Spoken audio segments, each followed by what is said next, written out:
Hey guys, how's it going? Today we're going to do the unboxing and overview of the LG Wing. So this is a very unique phone that just came out this year, 2020, released by LG, which is actually supposed to be a phone more meant for multitasking, and it's a dual screen phone as well. So I'm pretty excited. I don't really get to see these kind of phones very often on the market. I think really the competition is the Galaxy Fold 2, which is way too expensive still, and the Microsoft Surface Duo, which originally I was going to get, but then I saw some reviews online, and there's a few bugs and stuff that are still persisting on the Surface Duo, and I think for me, I like the Surface Duo's concept of having the dual screens and having it built for dual screens, right?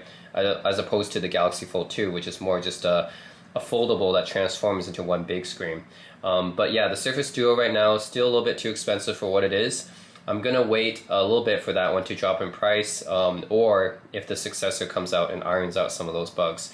But for now, I decided to go for the LG Wing because I thought that this was actually one of the better designs I've seen so far for a dual screen device and for multitasking. And of course, it'd be nice to actually do a comparison between this and the Fold 2 and the Surface Duo in the future. But for now, I'm going to go with the LG Wing because I do think that this is the most intriguing out of the three for me. Okay, so this is the unboxing, and so what you get, I do have the Korea model, by the way. So this, I actually got this imported from Korea. If you do get this in the US, you get a 256 gig storage, I believe. This one from Korea only has 128 gigs of storage, but that's fine because it has expandable storage anyways. But the price I think is very similar. It's $900. This is how I got it for, and it's $1,000 if you get it in the US, but you do get that upgraded storage. So okay, this is the LG Wing, and something pretty unique about this device is that it comes with like a gimbal mode. So it has swivel mode, of course. This is how the dual screen works. The gimbal motion camera is interesting, right?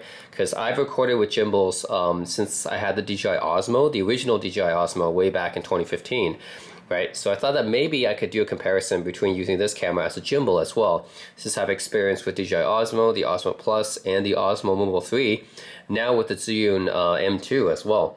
So it'll be cool because, now with gimbals, you really have to carry them, everywhere you go. And a lot of times maybe we want to take steady, stabilized footage without having to carry a gimbal with us all the time. And if, the phone that you have that's always on you comes with a gimbal mode, that's even better, right? So that's pretty cool. If this gimbal mode actually works, then basically it's like carrying a gimbal with you all the time, which is great, right? Because a lot of times we want to take some steady footage and video, but we just don't have like a gimbal with us, right? And that would be something that you can't even put in your pocket anyways. This one you can. Okay, so this one is notchless OLED, so full screen OLED and dual recording. So I think this means that you can record yourself as well as the view at the same time, so you can use the selfie camera and the main camera at the same time, which is kind of cool. And then you can see there's triple cameras at the back. Actually, one is the main camera, one is the normal ultra-wide camera, and one is the gimbal ultra-wide camera, which is different from the main ultra-wide, because this one is used just for gimbals, I guess, and it's got different specs, I guess. No telephoto lens, by the way. So if you're a fan of telephotos, don't get this phone. For me, I use the ultra-wide a lot more than I do the telephoto, so this is fine. Like I have the iPhone 11 Pro, which comes with both, but I use the telephoto maybe like 5% of the time. The ultra-wide I use like maybe 20-30% of the time, a lot more than I use the telephoto. So yeah, that's definitely doesn't bother me all that much, but it might bother some people. So the color of this phone is supposed to be Illusion Sky. So there's two variants, right? There's a darker variant, and then this is the lighter variant. This is a very interesting color because it's very reflective, right? So right now I have the light pointing at this phone. You can tell it's basically just like reflecting the light. It's really hard to describe the color of this phone because it's not exactly a white color or anything like that. It's like a mirror finish almost. It's like a very reflective mirror finish. So it's very interesting. It almost looks like, at least in the light that I'm holding this in right now, it kind of looks like almost like a sky blue color. And it kind of changes when you shift your angle in view. It's kind of like a mirror finish almost. So that's very, very interesting. So that's the Illusion Sky color. So it's kind of like a sky blue, but it's very reflective. It's not exactly like white or gray or anything like that. Whatever you see in the pictures, it's not really what you see in person. Like what you see in person is a very interesting finish. So hard to describe it. And then it has the Hexa motion stabilizer right here and the flash right here. So this is interesting because again, like I said, one of these lenses is used for the gimbal, and this is not apparently you can rotate like the gimbal and everything, and it's very, very smooth and stuff. But I wonder how LG is able to do this without having any kind of mechanical parts moving around, right? Because usually when you have a gimbal stabilizer, right, it's got this 3-axis thing, it's got to balance everything out. So how is LG putting a gimbal in here without having all those mechanical parts there? So I'm not really sure how they're doing that. Anyways, we'll have to find out and test recording some footage using this thing. But that is interesting to try out. I'm definitely try that out. And made in Vietnam. This one's not made in China, actually made in Vietnam. And yeah, we can go over the exterior here. So here we have this is actually I think this is actually where the selfie camera comes out. So it's actually a pop-up camera. Yeah. I initially thought this was kind of some kind of flap or something like that, but then I realized this is where the selfie camera comes out. So that's where it is. And then on the side here, this is a volume rocker, power button. That's all. Yep, USB-C port and a mono speaker, which is very unfortunate because LG has mostly been known for audio-friendly devices, right? Well, this one isn't very audiophile friendly at all. There's no headphone jack. It's only a mono speaker, no dual speakers here, no headphone jack. So it's kind of a step back compared to the LG Velvet or the G8X, which I had before. Those are very audiophile friendly phones, right? Because they have the quad DAC, they have the headphone jack, they have stereo speakers. This one doesn't have any of those things. So if you're an audiophile, you're looking for something that's going to replace, you think that the LG Wing is going to replace your G8X or your V60 or your Velvet, it's not really going to replace those. It's not exactly a direct replacement. Plus, those dual screen devices have a different kind of dual screen, right? You got to put in the accessory, but it kind of flips out like that. Whereas this one is like a swivel display that creates a smaller display, like a secondary display, but it's a lot smaller, right? With those dual screen accessories, you got pretty much another display that's the same size as the primary one. So the use case is different and the phone is different. So don't think of the LG Wing as a replacement for the Velvet or the V60. It really isn't, right? It's its own thing, right? And then on this side, you just get the combined SIM card and SD card tray right here. So at least they kept the SD card, right? Took out the headphone jack and the quad DAC and stereo speakers. At least they kept in the SD card, all right? And of course, the swivel display right here, right? So that's one of the most interesting things of this device, is that it swivels out like that, and that's where the secondary display comes in, which is actually a lot bigger than I expected.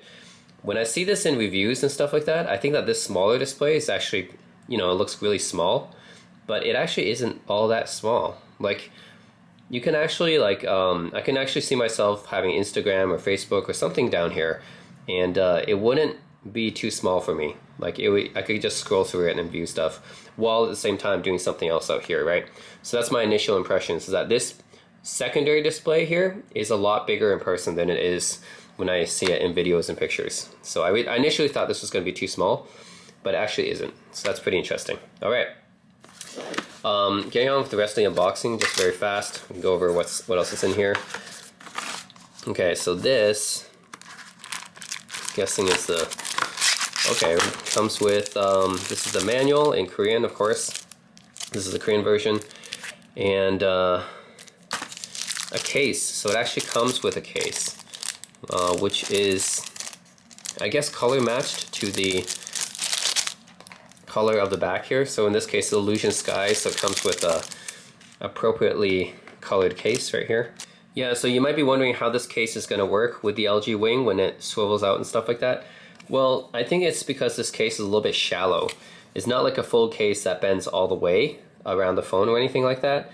So that's why you can just put the phone into the case like this, and it's a relatively shallow case.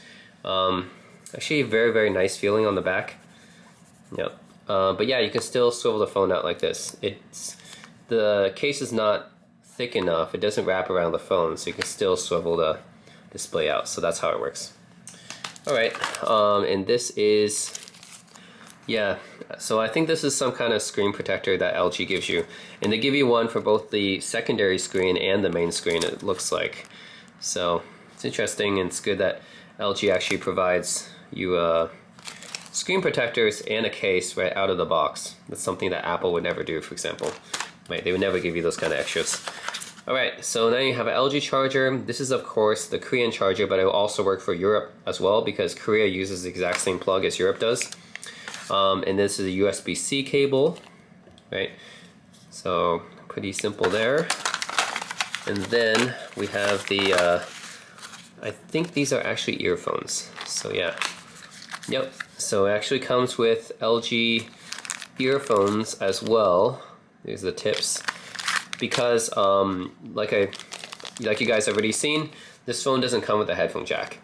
So it actually comes with a pair of USB-C earphones instead. So thank you LG for actually, even though you guys removed the headphone jack from this phone, at least you gave us some kind of compensation for that, which is USB-C earphones. Apple would not do any of those things, right? Apple would be just like, remove the headphone jack, doesn't give you anything. Nothing in the box that would help with that. So basically Apple's like, deal with it, buy our extra accessories and pay more money, right? LG, at least, you know, they remove the headphone jack, but at least they give you something in return, right? It's like, you know, we removed the headphone jack, but we feel bad about it, so we give you a pair of USB-C earphones, right? So at least it's something, right? I still rather prefer having the headphone jack and quad DAC, but it's better than not giving us anything, I guess. So at least LG is a little bit more generous with their accessories compared to other phone manufacturers. Alright guys, so that is the unboxing of the LG Wing, and I will boot it up and turn it on and then show you guys a little bit about what I can do with it. Alright, so now I've set up this phone and I've used it for a little bit, so I want to tell you guys my impressions of this device and how I would use it. So let's first go over the specs. This is an IP54 splash-proof phone, which means that you can probably use it while washing your hands or by the kitchen or something like that. I wouldn't go swimming with it or use it in the shower though, because it's not actually IP67 or IP68 water resistant, so it's not like a fully water resistant phone. But I can say that's better than nothing, right? A lot of the other dual screen devices like the Surface Duo or the Galaxy Fold 2 doesn't have any water resistant rating, so this is definitely better than nothing. And it also says that's military standard A10G compliant. So I'm not sure what kind of tests they did on this phone, but supposedly it's like shock, vibration resistant, can be used in some rugged conditions, but I wouldn't say that this is as rugged as some of the other military standard compliant phones. Like I wouldn't say this is like a Kyocera Duraforce or Unihertz Titan or those kind of phones, right? So I just think that you should still probably be careful with this device, even though it says that. Like I wouldn't use it on the battlefield or something like that. So yeah, don't treat this like it's like a Duraforce Pro or like a Panasonic Toughbook or something like that. I don't think it's like that durable. All right, especially considering how many moving parts it contains, right? So for the displays, the main display is a 6.8 inch 1080 by 2460p OLED display. Secondary display is a 1080 by 1240 3.9 inch G OLED display. Now, I'm not really sure what's exactly the difference between GOLED and POLED. Maybe someone in the comments can let me know.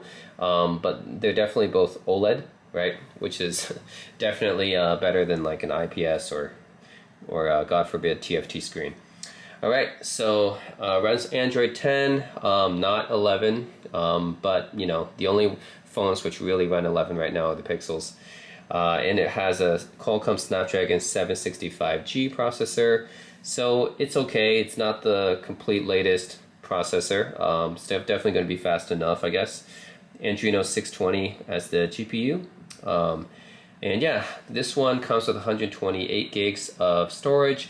The US version will come with 256 gigs of storage, but it is $100 more than this one from South Korea. And it also has 8 gigs of RAM, which is honestly just as much as my computer. I mean, that's actually it's crazy how much phones have gone, right? We went from 1 gig of RAM at the beginning of the 2010s to 8 gigs of RAM now, which is crazy. And computers and laptops really have not changed. I think computers and laptops have stayed at 8 gigs of RAM and 256 gig SSD for like 10 years. Really has not changed. And the phones basically have caught up in specs to laptops, which is pretty crazy.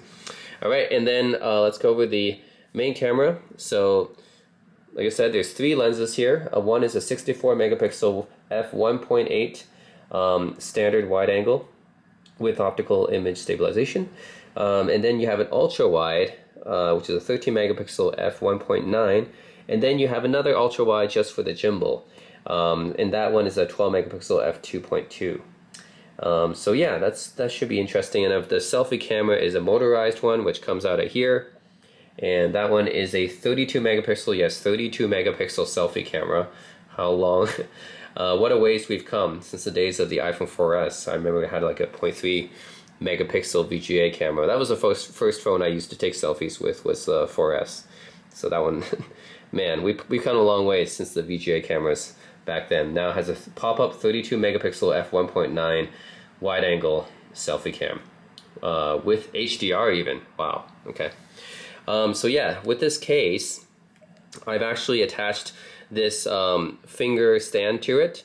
Now I don't usually use finger stands. I know like a lot of people actually like to use these on their phone cases, but usually I just find them kind of bothersome. But for this phone, since I mostly want to use this phone for watching media and stuff like that, then I do have this finger stand here, which makes it easier for me to just prop up the device like this, especially since this phone has quite a large display and it's actually quite heavy. So I wouldn't say that this is the lightest phone. You know, some people have said that it's too heavy. I don't know if it's too heavy, but it definitely feels pretty substantial in your hand. So I wouldn't actually want to be holding this for like 2 hours watching a movie or something like that, or a TV show or drama. I wouldn't just be like holding this or, you know, swiveling the screen and watching something on it, right? Because I think that will actually fatigue my hands. So that's why I have this finger stand or whatever. I don't know what exactly they call these, but anyways, the keychain, keyring stand or whatever. That's why I have that, right? So that I can just stand it up and then I can watch media on it. Because it is kind of a big phone and it is kind of heavy, okay? All right, so the phone itself comes with a in-screen fingerprint reader. This is the same one that's used on the LG G8X, which I've reviewed before, and the V60 and the Velvet. So nothing surprising there. Now this phone, if you just look at it on the single display, it's basically the same phone as a lot of LG's other phones, the G8X and the V60, the Velvet, you know, without the dual screen accessory. So it's basically just like that. Nothing changes really. Yeah, so it has a lot of the same accessories like LG Mobile Switch, has the game launcher, although it doesn't have the LG gamepad, which is honestly very disappointing for me. Like, I would have thought that this phone would have came with the LG gamepad, you know, because you have dual screens built in. You don't even need the dual screen accessory, so why wouldn't they put in the gamepad? I don't know.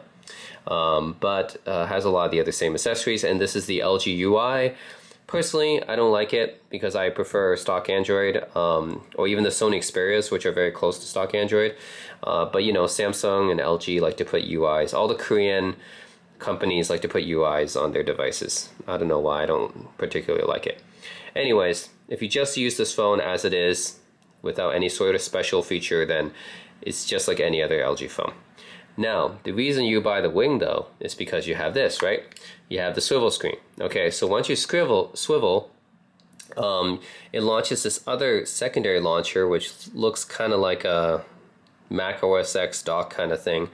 And then you can, of course, pin any app that you want to this launcher, right? So if you have Twitch, you can pin Twitch, you know, YouTube, pretty much anything, Discord, right? You just hold it like this and you just pin it to the dock like that. And actually, this reminds me of CoverFlow. Remember CoverFlow, right? The old iPods used to have it. But yeah, it's kind of like that. And then this is your main apps. Actually, this is your main display, your primary display. This is your secondary display. So you can put any app on this as well, but you have to configure it like this. So you have to go to this app drawer, and then you have to tap this, and then go second screen apps. And then this will be all the apps that you've downloaded, and you just have to enable them to be on the second screen, and then it'll appear on the second screen. But I just put some of the apps that you might consider putting on the second display. So there's Instagram, a music player, Gmail, Google Maps, Telegram, or any other messenger, right? Messenger, Zoom, right? Especially in these days, people might want to use Zoom. Chrome, of course, and you can also choose to open two apps or link two apps at the same time. So you can press this, and then there's change the wallpaper from here, swivel home settings, app track. So you go to swivel home settings, and then you can choose what swipe down on the home screen does. So right now on the home screen, swipe down just releases a notification panel. Nothing really special here. I guess it's some particular LG stuff here, but yeah, nothing like too exciting on there. But you can all set that. And multi-app shortcut. This is one where you can configure which apps to launch in conjunction with each other. So, you know, say you have a particular app combination that you like to use a lot. Like maybe you want to use Maps and music because you do a lot of driving, so you need navigation, and you like to play music at the same time. So you can link music and Maps, or you can do Maps and Spotify. I don't know, whatever combination you feel is best. I think it comes standard with this YouTube plus Google Chrome, I guess, because that's a pretty popular combination. So they have that pre-built in, but you can do like any sort of combination right there. So you can do that multi-app shortcut. Then you can do swipe down the home screen, quick settings on the second display. You can choose what swiping down on that one does. And then you can choose the different effects for the screen slide. So you have slide, which is the default, and then breeze, which is this one, panorama, like this, carousel. Yeah, I'm just going to choose breeze actually. Yep, and then you can choose to have the app drawer icons and locking the icons, and that's pretty much it. That's all you can really do on this screen right here. And you kind of have to use this custom UI thing. Not really sure like why LG chose to do it this way, but you have to use it like that. So even if you like, say you rotate it this way, right? Even if you rotate it this way, you can't get back to that normal Android UI, right? You can't get back to the normal app UI look. You have to go through this cover flow thing, which is kind of annoying, honestly, right? It's like, what if I just want this to be like a normal UI display, but it doesn't seem like I can do that. I have to be this cover flows display, and then I can swipe up to get access to my apps like this. So it's a little bit weird, but it is what it is. So yeah, if I launch YouTube and Chrome, it's going to launch both at the same time. So yeah, it can be, say this is my YouTube review that I just did a few days ago. To get the most out of your Audible app, start by signing in with your... Hey guys, how's it going? Here we go. Okay, so I'm watching my YouTube video, and then so I can scroll down and read the news at the same time. So I have my Casio calculator watch, which is also a calculator watch, except you actually have the number buttons right here. Right? Yeah, so I can read something here. And Casio data bank, also maybe look at YouTube. The physical... I think this will actually work better if this was like a music YouTube video or something less distracting. But you guys get my point, right? You can do anything on YouTube on this screen here, and then this screen you can read something. So that's a pretty popular combination. YouTube plus something else. This screen I think works best when it's like a media player, right? So another popular combination might be VLC open, and you know, maybe I want to play some anime. By the way, this is the full volume. So, oops.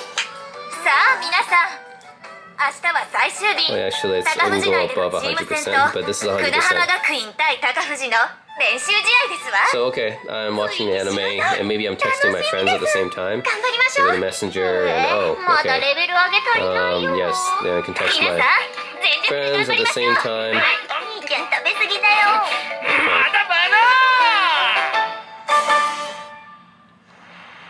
By the way, you can also, I believe, use the LG keyboard to use it like a wide keyboard, I guess, if you want to go on the bottom screen and use that one as a keyboard. So if I do that, let's see. So I have to switch it around like this. Alright, and now, there we go. And now this keyboard comes up on the bottom display, and I can use this as a wide keyboard. So that's kind of useful. It's like, yeah, let's see. Yeah, Rose is my bias. Oh. Okay, so yeah, definitely using the wide keyboard is a little bit more convenient. Alright, so yeah, you can use this in any other orientation actually. It doesn't have to be this orientation or this orientation. It can also be this orientation. This one is kind of interesting. I think maybe I would use this one or this one, which are basically the same. Similar depending on your preferences. I think I'd probably use this orientation the most if I'm saying doing like a Zoom call here, or like a Google Hangouts or Skype right here. And then I would have, probably I'd had Chrome open here. So let's put Chrome. Okay, so I think this is probably what I would do. I have Chrome here, and then I would have like a Zoom meeting right here. So I can talk to my friends or whatever, and then I can also do whatever on this window here. So yeah, this is definitely a combination I can see some people using, is having like a web browser open, some kind of productivity thing open, and then having like a chat, video call, or a text messenger or something open on this side. So that could be a common combination. Another one is, like I mentioned, you have maps open. So okay, a maps open, and then have some navigation open. I'm driving or something like that. Then I can have a music player open at the same time. Like this could be Spotify or something as well if you like streaming. And then I can play some music. Which, by the way, the speakers are actually pretty decent for a mono speaker, right? Obviously stereo speakers are still better, but being a mono speaker, I think one of the better mono speakers I've heard, I guess, if that makes sense. I still prefer it if it's a stereo speaker, obviously, and front facing would be obviously better as well. But anyways, yeah, it's a mono speaker, and it's a little bit louder than some of the other mono speakers I've heard, which is good. So yeah, that could be one combination. Navigation while having some music playing while you're driving, and then you have some navigation controls, music controls or something like that. So that's pretty good. I think that's what I would probably use this kind of form factor for. And then this form factor, I think usually for me would be like we'd be watching something like. By the way, there's a little bit of lag. You guys can see that, right? There's definitely this lag, and I really hope that LG fixes this sometime, because that lag is like a few seconds. So it can be a little bit annoying if you switch between those orientations a lot. So yeah, personally I would use this form factor the most, because I would be watching a movie or drama or anime or TV show, and at the same time I'd be like texting my friends or something down here, or hey, maybe I want to check out Instagram or something like that, right? And I can do some messaging down here or something like that, right? So that would be something that I could do a lot. So I think one of the things that I would put on this that LG hasn't already is the, so going back to the LG game launcher, right? This thing, I really wish they had gamepad here. I really don't know why they didn't put the gamepad on here, because they have the gamepad on the Velvet and G8X and V60. All the other ones with the dual screen accessory, they have the LG gamepad, and then this turns into a gamepad, right? How come they don't have this for the Wing, right? Because say like on top, what if on top I want to play a game? Like, okay, I have Super Retro 16 open, okay? I have like Super Mario open. Well, I just want to play this game, and having a gamepad here would be nice, right? Be able to have a gamepad to control the display on the screen. That would be cool, right? So I don't know why they don't do that. Obviously they've done this with their other dual screen devices, so I don't know why they don't do it with the Wing. Like, I want to be able to just have like a mobile game open, or like an emulator or something like that, have like a gamepad here, and then that would be so much easier, right? That would make this a lot better as just like a gaming phone as well. Obviously not as good as the analog sticks or something like that, but still, as far as virtual sticks are concerned, that would be a lot better for people who game a lot. So I don't know why they don't do that, or this way as well, right? Think about it. They can do that with a keyboard, right? You have something texting on top and you have a keyboard on the bottom. So why can't they do that with like a gamepad here? Having like a wider gamepad here, and then this screen up here kind of, I know it's small, but it's like a Game Boy kind of aspect ratio at that point, right? So, I mean, a lot of the old retro games are like 4:3 anyways. So you have that kind of smaller aspect ratio, and then you have a like larger gamepad. So this orientation could also be good for gaming. So I don't know why LG decided not to put the LG gamepad here.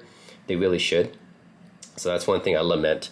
And I must say that it is kind of interesting that they can rotate all this and then keep the orientation kind of rotated towards you. So that is kind of interesting, unique. Only the LG Wing can really do something like this, right? But again, the lag. So if you switch between the orientations a lot, just be aware that there is this lag here. But yeah, otherwise I think this will be my main media device. Before, the G8X with the dual screen was my main media device, and honestly that one still is a little bit better. I can see because first of all it has the LG gamepad, then it has the quad DAC, headphone jack, stereo front facing speakers. So in a lot of ways that one is actually better still. But this one is more unique, right? Because you don't have to carry around that dual screen accessory. It's not as bulky, and if you don't want this dual screen, then you just slide it back down and it's a normal phone, right? Whereas with the Velvet and the other dual screen devices, you have to carry that bulky accessory with you all the time, right? It's like, okay, if I need that dual screen, then it's there, right? And you know, some ways it's a better dual screen than this, but you have to carry that around all the time. It's actually much bulkier. Or you have the Wing, right, with the dual screen actually always built in, and it just tucks away when you don't need it. So it's a lot more convenient that way. By the way, it only swivels this way. It cannot swivel the other way. So I have to swivel it like this way, not this way. So it's not one of those swivel convertible laptops that can swivel both ways. So yeah, definitely a very interesting, unique take by LG, and I love the fact that LG is experimenting with all these different form factors and stuff. I mean, first they came out with all those dual screen accessories way before Samsung came out with the folding device. And now this is basically their answer to the Galaxy Fold, Galaxy Z Flip, the Motorola Razr, and the Microsoft Surface Duo, right? This is their answer. And it is kind of their own thing, right? It's really unique, and I'm glad that LG is taking this into a new direction. And by the way, it's actually not the first time that LG has done a swivel thing like this. If any of you guys watched the original Iron Man, you know that Tony Stark in that movie actually pulled out a device very similar to this. So the LG actually made a few devices kind of like this way before, right? Like 10 years ago. Actually, let's do a search for it on this phone. Okay, and now I have the big keyboard. Okay, so if you look for LG U60, was it in, maybe it's in 900, I think there. Here we go, yeah, it was the LG U900. So yeah, this is what the U900 looks like. Actually, we can save it here, and then we can open it here. All right, now we can see it in a, well, yeah, kind of bigger. Not by much. But yeah, this one came out way back in, I think, 2006, 2007. So this is not the first time that LG has made a device with this kind of push-up swivel display. They did it 10 years ago, right? And this one is like, has a keypad, a numpad hidden underneath it, which is kind of cool. But yeah, LG has actually made a few devices like this, and then the one that Tony Stark pulls out is actually a different device. So they've made a few devices like this before. Pretty interesting. So I definitely commend LG for trying out these new form factors and stuff. I really hope that they continue innovating with their Explorer program. But yeah, a few things I wish they would fix about this device. I hope that they add a gamepad to it. I hope that they fix some of the lag between the two. And honestly, yeah, other than that, I don't have too much gripes about this device like I do with some of the other ones, because I saw some reviews for the Surface Duo. That one had a lot of bugs, stuff like that. I don't think that the LG Wing has quite as many bugs as the Surface Duo does. I think it's a little bit more release ready compared to the Duo, and it's also cheaper as well, right? So this is $1,000 in the US, Surface Duo is $1,500, so it's cheaper by 33%. So that's actually quite a bit. So yeah, you still get that dual screen experience, just in a different form factor. Of course, really depends on your type of workload, right? I would say that if you're more productivity oriented and you need a bigger display and you need to have a device that's kind of like a tablet, but just folds in half, then the Surface Duo would probably be better. The Galaxy Fold 2 would actually be better if you like to do like full media watching a lot. but that was the most expensive of the three. Surface Duo for people who want to really have that dual screen productivity access, like most or all the time. The LG Wing, this one is for people who only need that second display sometimes, like not all the time, right? So you can use this as just a normal phone most of the time. It doesn't add substantially more bulk. I mean, it is heavier, but it's not so much heavier or bigger like the Surface Duo is, right? So you can still use this just as a normal phone if you don't need that second screen. But if you do need that second screen, then it's available to you whenever you want. So that's pretty convenient. The LG camera on this device is actually pretty decent. It is not, not super flagship level. It's not like going to be the iPhone or the Samsung or the Huawei, but just like most LG cameras, it's like right beneath those guys. So it's not too bad of a camera. Not the best, but not the worst. So that's usually where LG tends to be. So I'm gonna have my subject here and then pull out the camera. Also show you guys the gimbal mode as well. But this is the standard shooter, which is, I think is a 64 megapixel shooter. Okay, so I'm gonna take a photo here, and I think the rest is pretty standard. Oh, we have ASMR recording mode, and then you have voice bokeh mode. So you have those modes as well available to you. Time lapse, portrait is here,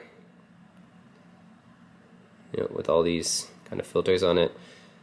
Sticker mode, and then you have slow-mo, YouTube live, manual camera, panorama, night view, manual video. Okay. Yep, so all your standard stuff. If you've used LG phones before, you have all that. But the unique one here is the gimbal mode, which is unique to the LG Wing. So let me show you a bit about the gimbal mode here. So once you launch the camera, actually from here, if you launch the camera, you'll automatically switch to gimbal mode and use the top screen as the viewfinder. And the bottom screen is what you would find usually on a motorized gimbal, like a DJI Osmo Pocket or something like that. I guess you can think of this as a competitor to the Pocket. So yeah, if you move around, it's a lot more stabilized. So you can see the panning is a lot more smoother compared to if you manually pound it. So I actually still don't know how LG is doing this using like a pair of fixed lens, but somehow they're able to get a gimbal mode onto this phone, which is kind of interesting. Like, yes, I don't see anything mechanical going on, but maybe there is under the hood. I don't know. I don't really understand how they're doing this, but yeah. Have that. You can lock it like that. Then you can do PF, which is pan follow, right? This is the mode you use with the Osmo usually, right? Follow around someone while keeping things stabilized. First person view mode is a little bit more dynamic, and follow mode, right? You're just following a subject. So you have all those available to you. And then you have this kind of similar settings here: slow-mo, time lapse, dual recording. So dual recording is interesting because you can record the selfie camera at the same time you can record this, which I guess is good for streaming, things like that. I don't do too much of that, but if you do like YouTube Live, Instagram Live, things like that, then, or Twitch or something like that, maybe this could be useful. By the way, you saw the selfie camera here. It is a motorized camera, so which is kind of interesting. I've never actually owned a phone with a motorized camera, so let's see that again. So if you go here, it actually just pop right out from there. Yeah, there we go. So, hello, motorized selfie camera. Yep. So I also want to mention that this is a 5G phone, so it does come with 5G, and this is my first 5G phone, and I can't really test it because I'm in Canada. There's no 5G here. We're kind of a backwards country. Like, we're very slow to adopt tech. And we're even slower than the US, which is definitely slower than South Korea. So yeah, can't really test it here. Maybe when I'm in South Korea, maybe when COVID ends, I can finally go back to Korea and test the 5G out. But for now, yeah, can't really do anything about that. So yeah, if you think that you're going to be using your phone in a way that you might be using dual screen sometimes, you might be multitasking sometimes, but not all the time, then the LG Wing is probably the one for you. And it is also the cheapest out of the three, not counting the LG Velvet and the the V60 with the dual screen accessory, not counting those ones, just talking about the phones with the dual screens built in, this is probably the cheapest of the three. And that's it, guys. That's the LG Wing. I hope you guys enjoyed my brief overview of this device. And let me know if you have any questions and comments in the comment section below. This is a very interesting phone. I'm glad, just like Mr. Mobile says, I'm glad that phones are fun again. They've been so boring for the last 10 years, and the design has been so stale, right? We've seen just every phone kind of look the same. So I'm really glad that this year, 2020, beginning of a new decade, we're finally seeing some interesting form factors come about. Motorola Razr Fold, Samsung Galaxy Fold, Fold 2, this one, the LG Wing, the Microsoft Surface Duo. I'm glad that all of these devices, I mean, I really want all these devices to succeed, even though they're all really expensive. They're kind of first adopter devices. But I know that they're meant for phone geeks like me, but I really do hope that they succeed, because I really getting tired of all the boring phone designs. Like, my favorite decade of phone design was probably, or favorite time actually of phone design was probably the late 2000s. Mid to late 2000s, I think, had the most interesting phone designs, and then starting after phones kind of got standardized around like 2012-ish, I think all the phones started becoming very stagnant in their design. So I really didn't like that. But now it looks like companies are starting to innovate again and think about something new. So anyways, I'm really happy for that. I'll continue using this as my main media device. So like I said, I'll probably just be using it like this, watching a movie on this screen, doing something else on this screen right here, and see how that works out for the next few months. And that's it, guys. Thanks for watching.